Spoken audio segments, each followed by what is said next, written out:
Welcome to the Learning Pines YouTube. We hope this video helps.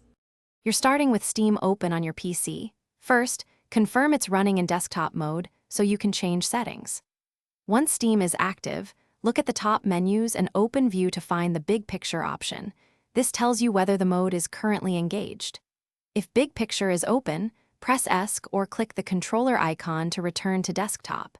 Make sure you can navigate the standard client before moving to the settings where automatic launch is controlled. Now go to Steam, Settings, then Interface to manage startup behavior. You want to uncheck any option that says Start in Big Picture or automatically switch to Big Picture. That prevents Steam from launching the full screen mode on startup. If you use a controller, also check controller settings to disable Launch Big Picture when controller is connected so devices won't trigger it. Once done, click OK, close Steam, and relaunch it to verify the client opens in desktop mode instead of Big Picture.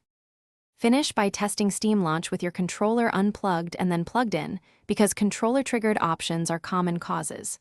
If Steam still opens in Big Picture, go back to Settings and use Reset to Default for interface, then restart. As a deeper fix, close Steam and delete the app cache folder in your Steam directory. This clears corrupted saved settings and often forces new, correct defaults.